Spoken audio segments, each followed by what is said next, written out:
যদি আমার স্বামী গোবিন্দ আগ্রহ জন্মে, গোবিন্দর প্রতি ভালোবাসা জন্মে, বাইরে বিধাতা দূরের কথা কয়ে অনেক দূর চলে গেলে, কিন্তু সেদিন ভগবানের করুণা হলে যা হয়, যে গ্রামে বাংলা ডাকাতি করতে যাবে সেই গ্রামে আজ সেই সৈনিক নামিয়ে দিয়েছে। দেশের যত সৈনিক ছিল সব সৈনিক গিয়ে ওখানে দাঁড়িয়েছে। খবর শুনে বাংলা আর ঢুকলো না, ফিরে চলে এলে। আসতে অনেক দেরি হলো তো। বাংলার স্ত্রী আমার বিগ্রহের কাছে বসে বসে গোবিন্দের প্রতি নয়ন দিয়ে নয়ন ধারায় ভাসছে, গোবিন্দ তোমার কাছে আমি আর কিছু চাই না।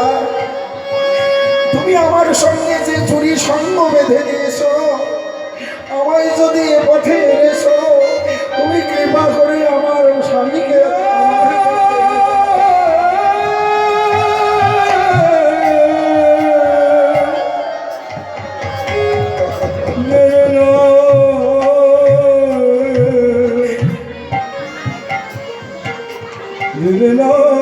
বলতে বলতে পাশের বাড়ি বাদলার পিসির বাড়ি, পিসিমা এসে দাঁড়ালেন। বৌমা কি করছো? কোনো সারা দিলেন না। ধীরে ধীরে ঘরে গিয়ে দেখলে গোবিন্দের নিকটে বসে বসে কাঁদছে। শাশুড়িমা বলে উঠলেন, ও বৌমা এখানে তো কাঁদবে, কাঁদার জায়গায় তো একমাত্র গোবিন্দ, চলো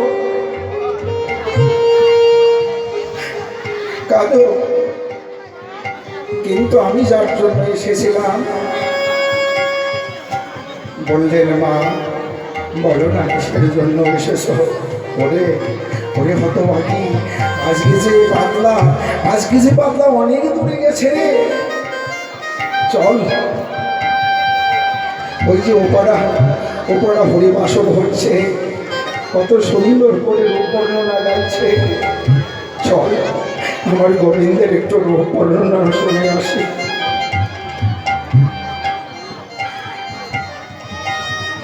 বৌমা আমার পিসিমাকে জড়িয়ে ধরে কেঁদে উঠলেন, মা এমন সঙ্গ তো আমি কোনোদিন পাই না। মাঝে মাঝে আমার গৌর গোবিন্দের করুণা হয়েছে, আমি ভক্ত সঙ্গ হয়েছি।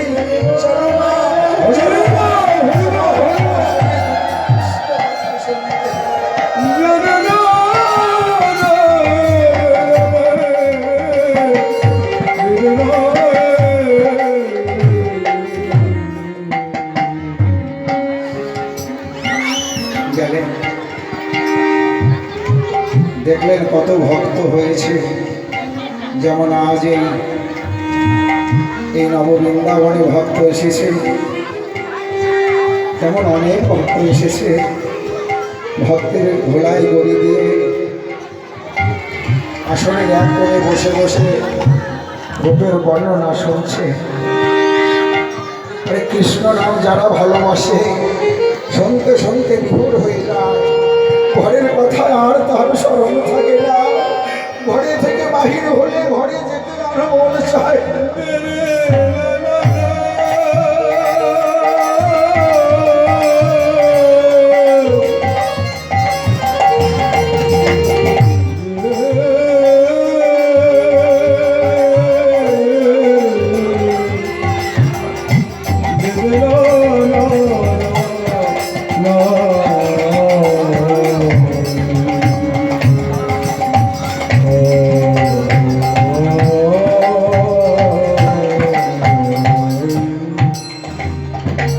বসে বসে চলছে।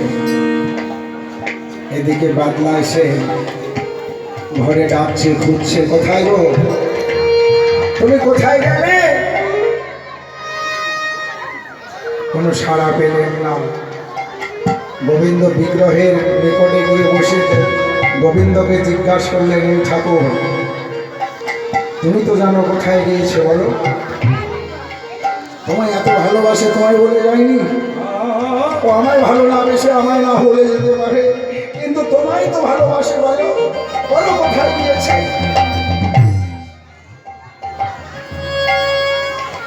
ভগবানের করুণা হল, ভগবান অন্তরে জানিয়ে দিলে, ওরে বাদলা, তোর ঘরের মা আর তোর ঘরের স্ত্রী আর কোথাও যায়নি, গিয়েছে আমার ওই হরিবাসরে ভক্তের সঙ্গে সঙ্গ করতে। জানা জানা তুইও জানা। বাদলা গেলে, কিন্তু খুব ক্রোধ হলো। একটা হাতে লাঠি নিয়ে গেলেন, কৃষ্ণ নাম শুনতে আসছো, আজকে হবে। লাঠিটা নিয়ে গিয়ে দেখলেন হাজার হাজার ভক্ত কৃষ্ণ কথা শুনছে, কেউ কাঁদছে, কেউ হরি বলে নাচছে। বাদলা দর্শন করে নিজেকে ভুলে গেলেন, এত লোকের মাঝে তো কিছু বলা যাবে না, আমি ঘরে নিয়ে সাহিস্তা করব। জানো, জীবনে আর কোনোদিন এই হরিবাসনে হরি সঙ্গ করতে না আসে, কিন্তু তাকে তো অপেক্ষা করতে হবে। যতক্ষণ পর্যন্ত কীর্তন চলবে ততক্ষণ পর্যন্ত কোনো ভক্ত যায় না। তাই তিনি লাঠিটা বগলে করে একটা বৃক্ষের নিচে দাঁড়িয়ে ওই বসে বসে শুনছে, আর কীর্তনিয়া রূপের বর্ণনা করছে যে আমার সোনার এই মূর্তিখানি সম্পূর্ণই সোনা দিয়ে, মাথার চূড়া স্বর্ণের, গলায় স্বর্ণের, চরণে নূপুর স্বর্ণের, হাতের মুরলি স্বর্ণের। আর কিছু শুনতে না পারলেও ডাকাত ওটাও শুনতে পেরেছে যে সব স্বর্ণ একজনের কাছে আছে।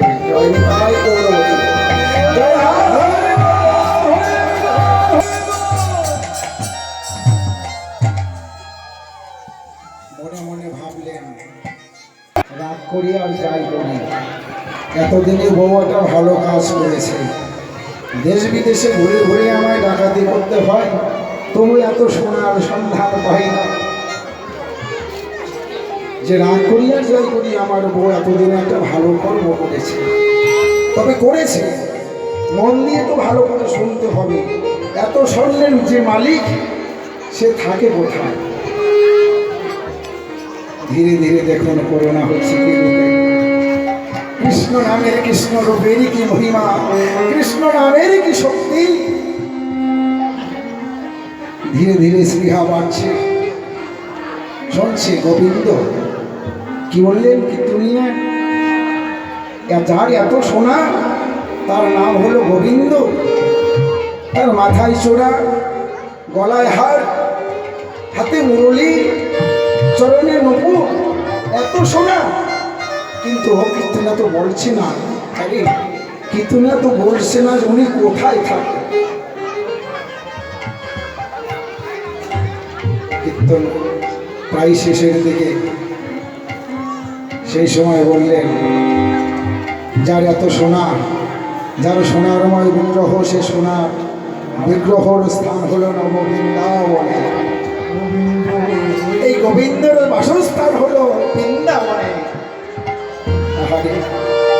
এই কথাটি চিন্তা করছে, কখনো মনে মনে ভাবছে, কি ভাবছে না, স্মরণ রাখতে হবে, তাই ভাবছে যে বিগ্রহের কথা বলল ওই বেটার নাম হলো গোবিন্দ, আর যেখানে থাকে সেটা হলো বৃন্দাবন। যদি কারো মুখে গোবিন্দ এবং বৃন্দাবনের নাম উৎপত্তি হয়, যদি কেউ মনে মনে চিন্তা করে, অনুক্ষণ চিন্তা করতে করতে যে চিন্তা হরণকারী তাকে বিভোর করে দেয়, বিভোর হয়ে চিন্তা করতে করতে তার আত্মস্মৃতি হারিয়ে গেছে। যখন কীর্তন শেষ,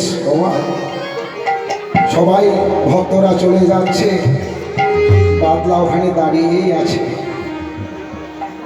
হঠাৎ করে বৌমার চোখে পড়ল, ডোকরে ডোকরে কেঁদে উঠলেন, মা গো, তুমি আমার ঘরে থেকে নিয়ে আসলে, দেখো তোমার ছেলে লাঠি হাতে দাঁড়িয়ে আছে, আজ আমার এই কৃষ্ণ নামের কলঙ্ক হবে গো।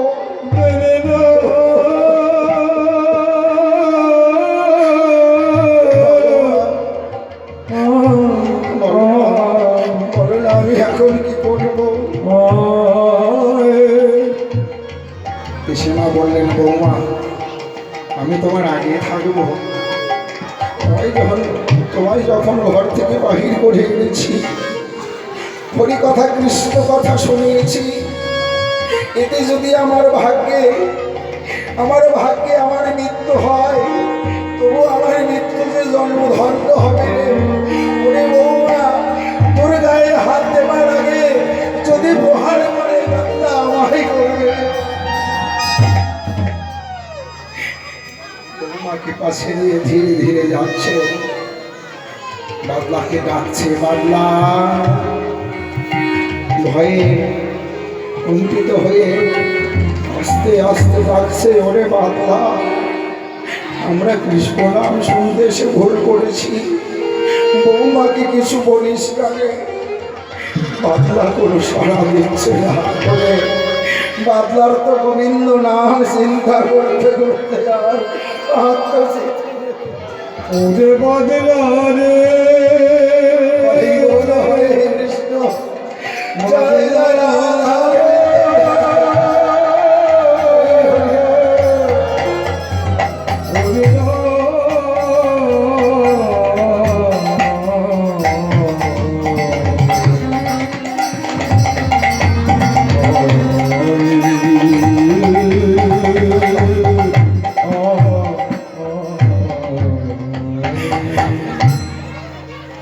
ধীরে ধীরে কাছে গিয়ে বলছে, বাদলা,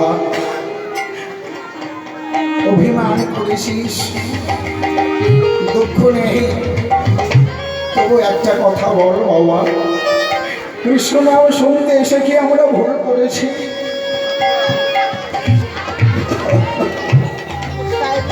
বাদলা কোনো সাড়া দিচ্ছে না। সাড়া না পেয়ে পিসিমা বাদলার অঙ্গে হাত দিলেন। বাদলা যখনই হাত পড়েছে, আত্মস্মৃতি ঘরে এসেছে, সেই ভালোবাসার মরতির নাম বদন থেকে মন থেকে চলে গেলেন। বললেন,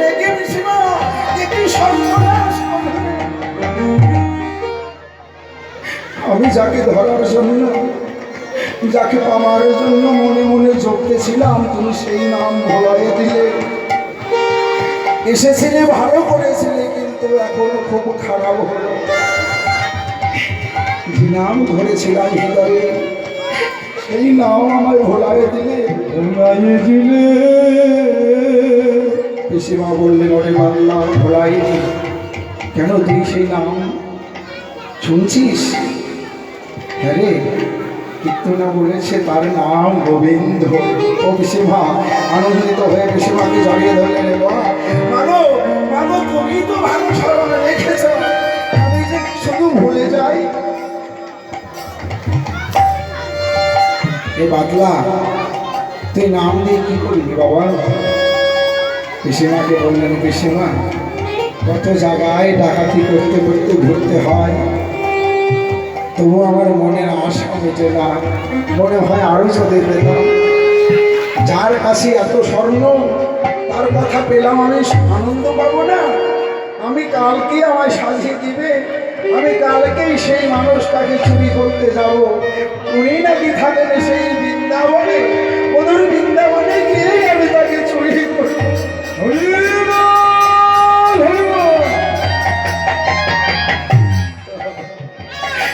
ঘর থেকে বাহির হই,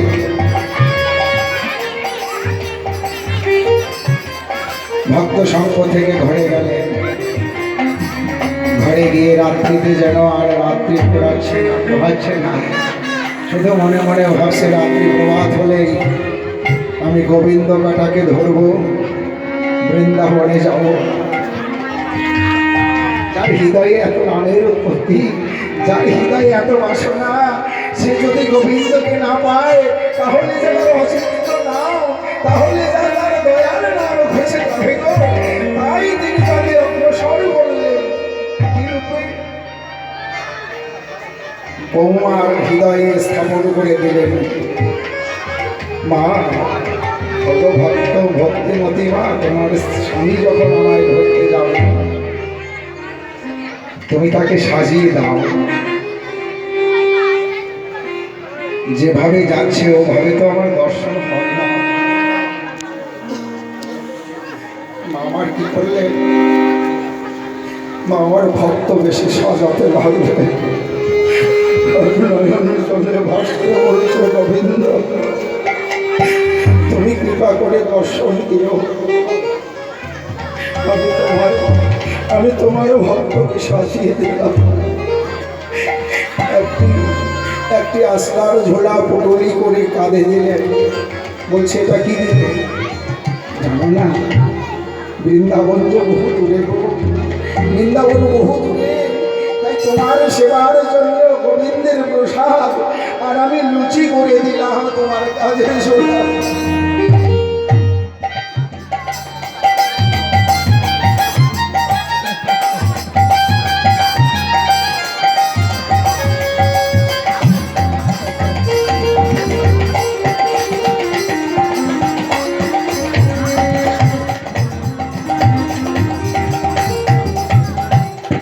হাতে করে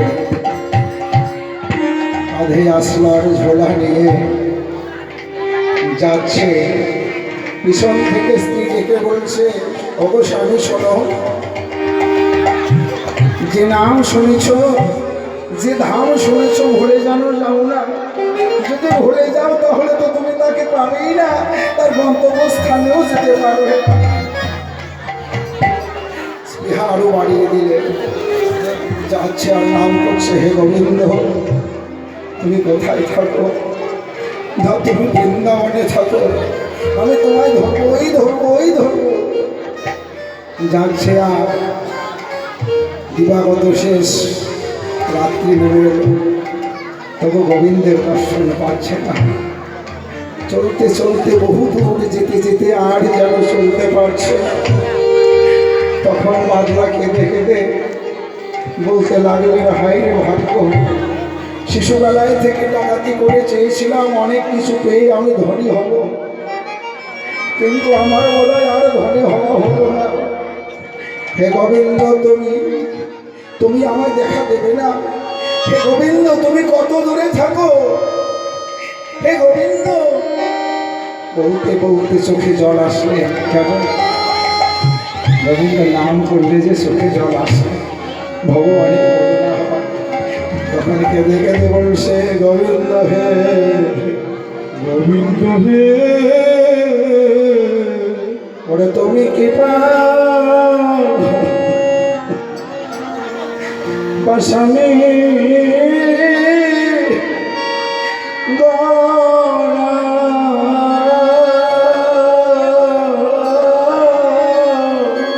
গোবিন্দ হে,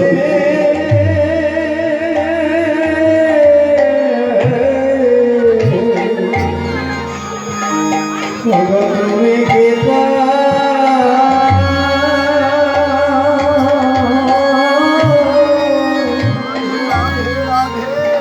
পাশামি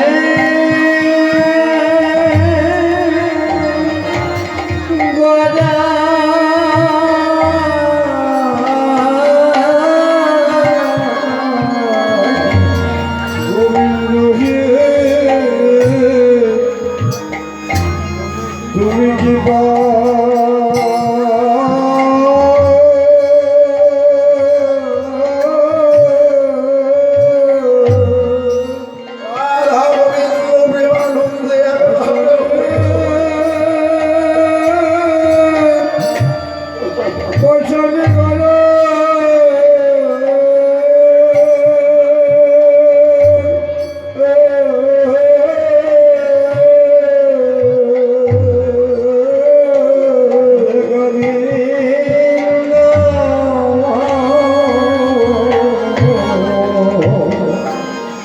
কি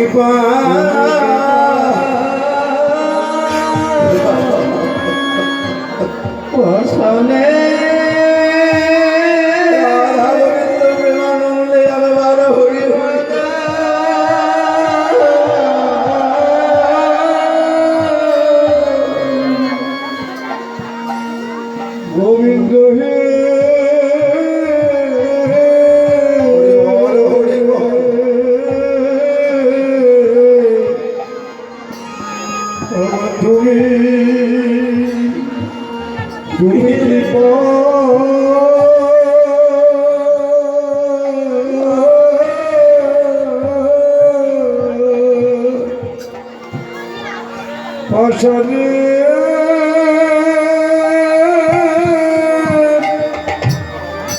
পছরে গেল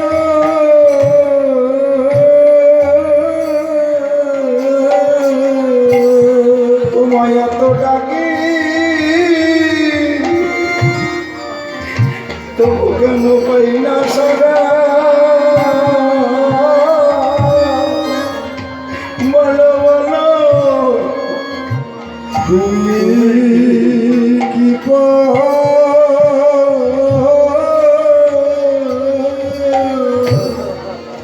শোনে পছরে গেল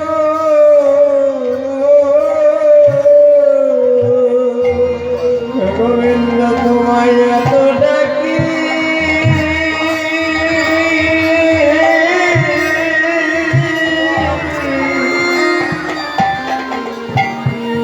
তুমি দাও না সারা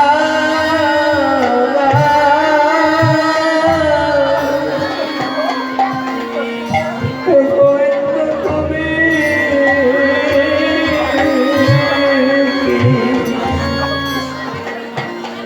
পছনে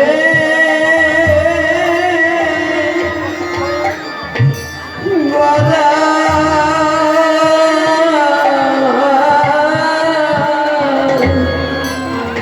তোমায় তো বাকি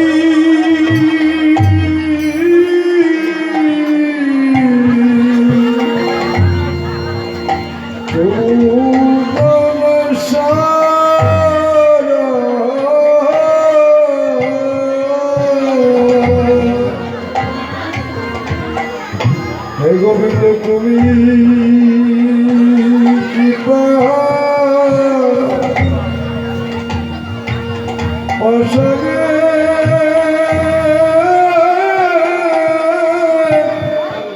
অসগে গড়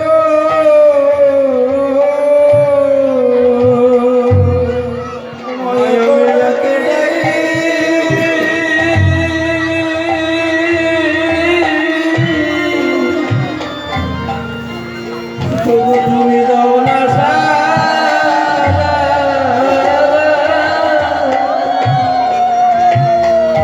গোবিন্দ তুমি কৃপা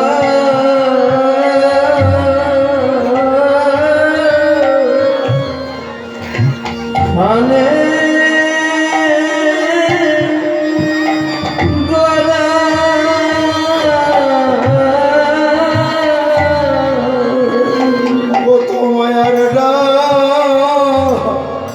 ডাকিতে পারে না হে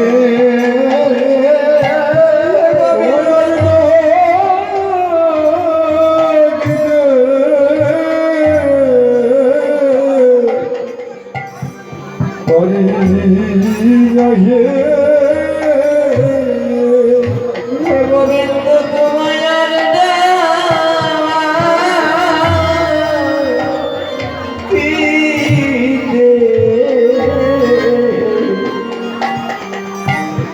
আমি পারি না হে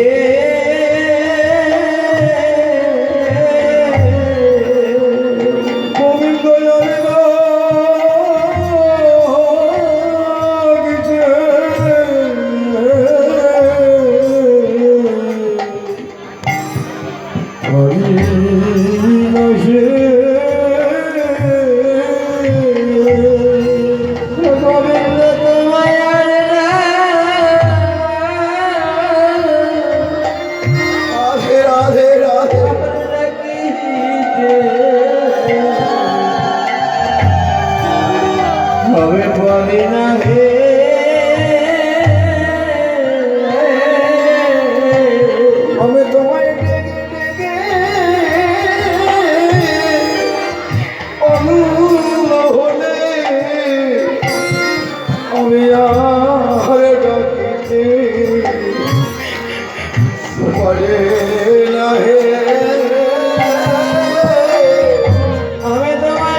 তুমি ডেকে ডেকে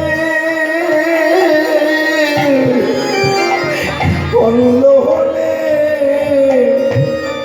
আমি আর ডাকিতে পারি না হে তোমায় ডেকে ডেকে অন্ধ হলো তোমায় আর ডাকিতে পারি না হে ডেকে অন্ধ হলে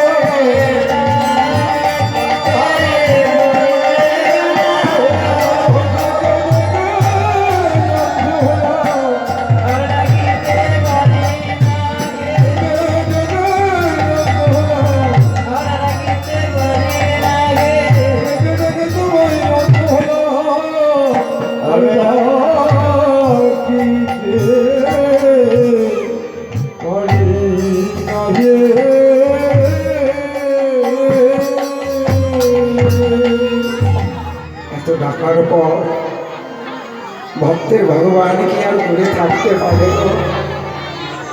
তাই একটি বালকের ব্যাগ ধরে সামনে এসে দাঁড়ালে, ওগো ভিখারি, তুমি কোথায় যাচ্ছ, কাকে চাইছ? বালক রূপে গোপাল রূপে দাঁড়ালে, দর্শন করে বললেন, গোবিন্দ, তোমার কথাই তো কীর্তনিয়া বলল, তুমি তো সেই জন। ওই তো তোমার মাথায় চোরা দেখি, ওই তো গলে হাড় দেখি, ওই তো পরে বাঁশি দেখি, ওই তো চরণে নপুর দেখি, তুমি ছাড়া তো আর কেউ না। তুমি যখন দর্শন দিয়েছ, আমি তো তোমার আর ছাড়ব না। গোবিন্দ বললেন, বাদলা, তোর যা ইচ্ছে আমায় তুই করতে পারিস, বল কি করবি? বাদলা বললেন, না, আমি বলবো না, আমি নিজের হাতে নেব। নে না। গোবিন্দ বললেন, নে না, তোর যা খুশি, যা ইচ্ছা নেই। মনে মনে ভাবলেন, ওই গলার হারটা স্বর্ণ একটু কম আছে, বাঁশিটাও একটু কম আছে, নপুরটাই একটু কম আছে, ওই চোরাটাই বেশি স্বর্ণ আছে, তাই না? আগে ওই চোরাটা খুলে দেখি। গোবিন্দের মস্তক থেকে চোরাটা খুলে ঝোলায় নিয়ে পিছিয়ে এসে আমার মনে মনে ভাবছেন, দেখি তো কেমন লাগে। যখনই গোবিন্দের পানে চেয়েছে, মন যেন কেঁদে উঠলেন, ওরে ডাকাতি হলেও তো প্রাণ আছে। এই চূড়াটা যখন আমি মস্তক থেকে খুলেছি, আমার অনাদি আদি এই গোবিন্দের মুখের মূর্তি আকৃতিটা এই যে ঘুরে গেল। এত রূপের বর্ণনা তো কোনো কীর্তনে গাবেই না। এই ভক্তেরাও কেউ এই রূপের মাধুর্য দেখে আর কেউ ভুলবে না। ডাকাত হলেও তো আমি এটা নিতে পারবো না। আবার ঝোলাই থেকে বাহির করে চোরা পরিয়ে দেবে। বাদলা, তুই আমায় চোর ফেরত দিয়ে দিলি, তাহলে আমার বাঁশিটা নে। বাঁশিও নিলেন। কিছুদিন এসে তাকিয়ে দেখলেন, বাঁশি গেলেও তো গোবিন্দকে ভালো লাগে না। দেখুন কেমন ভাবে করুণা হয় ভক্তের জন্য। ভগবানের করুণা কি সহজে হয়? বাঁশি নিয়ে আবার দিয়ে দিলেন, না গোবিন্দ, ডাকাত হলেও তো আমার দেহে এখনো প্রাণ আছে, তোমায় যে ভালো লাগছে না, তাই তো বাঁশি আমি নিতে পারবো না। নিতে পারবো তোমার বাঁশি, আমি তোমায় ফিরিয়ে দিলাম। গলার হার খুলেও একই দশা। তখন মনে মনে ভাবলে, এইবার হবে কি, যদি কোনো ভক্ত, কোনো গায়ক আমার গোবিন্দকে দর্শন করে, তাহলে মুখমণ্ডল আগে দর্শন করে। তাই আমি সমস্ত নিয়েও আবার ফিরিয়ে দিয়েছি। উর্ধ্ব দেশের যাহা কিছু আছে আমি কিছুই নেব না। কোনো ভক্ত এবং কোনো গায়ক তো রূপের বর্ণনা করলে বদন দর্শন করবে, চরণের কথা তো বলবে না। আমি যদি নেই তাহলে ওই চরণের নপুরটাই হরি বল হরি বল রাধা গোবিন্দ প্রেমানন্দে গোপাল হরি।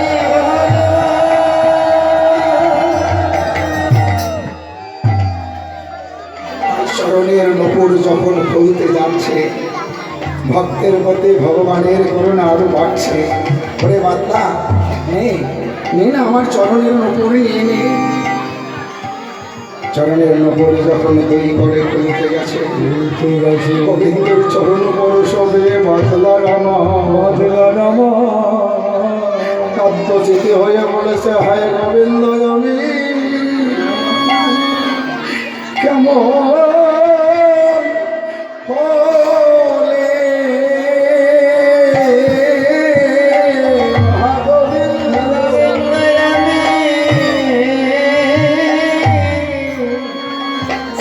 আমি কেমন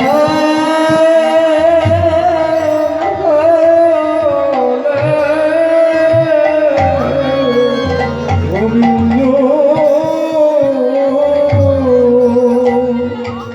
আমি কেমন হলো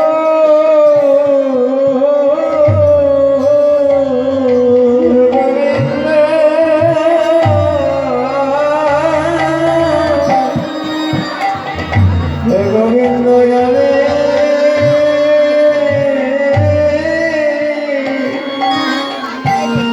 আমি কেমন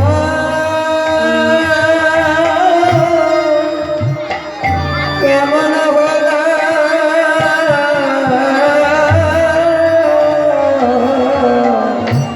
গোবিন্দ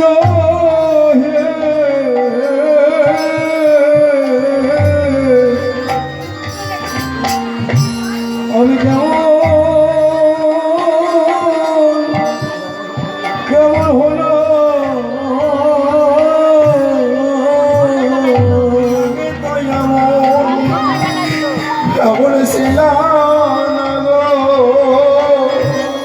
বলো বলো এখন কেন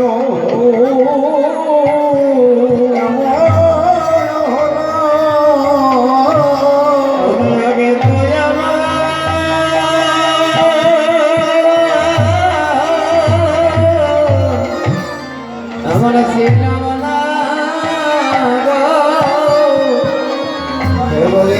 আমি কেন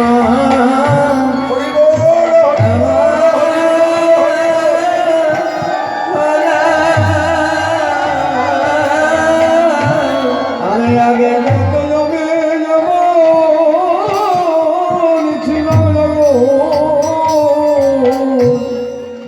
আজ কেন আমি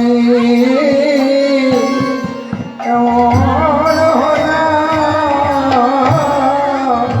আমি আগে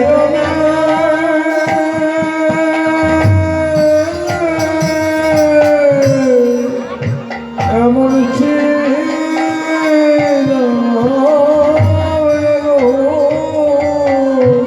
আজ কেন আমি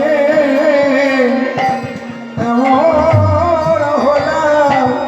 আমি বুঝি তোমার রাঙা সরল পেলাম। আমি এমন হলাম বুঝলাম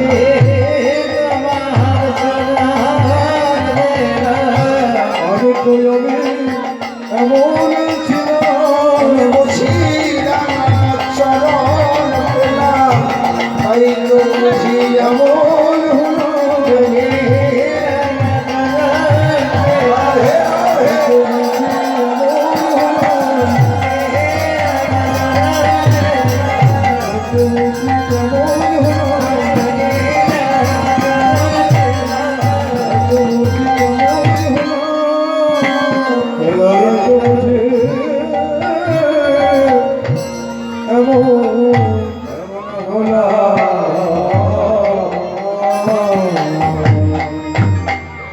গোবিন্দ প্রাপ্তি হলেন গোবিন্দ করুণা করলেন বললেন যা তোর ইচ্ছা যা তুই নিয়ে যা নূপুর নিয়ে যা।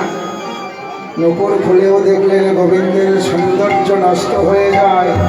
তাই বললেন গোবিন্দ আমি আর এই স্বর্ণ চাই না যিনি স্বর্ণময় স্বল্পঙ্গ, যদি দিতে হয় তোমায় আমায় দাও, আমি তোমায় ঘরে করে কাঁধে করে নিয়ে আমার ঘরে হৃদয় মাঝে বসাইব। হৃদয় মাঝে বসাইব, হৃদয় মাঝে বসাইব,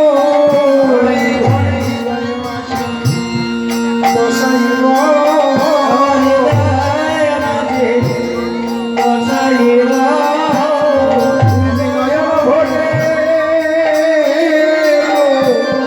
দর্শন করব হৃদয় মাঝে বসাইব। দর্শন করব, বসাইব। আমি নয়ন ভরে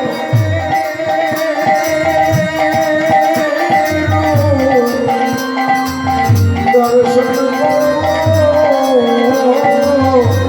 হৃদয় মাঝে বসাইব।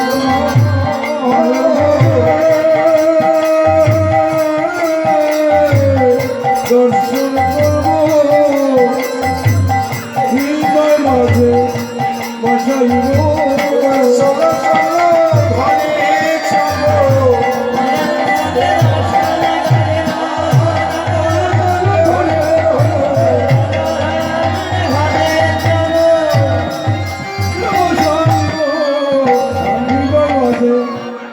চলো,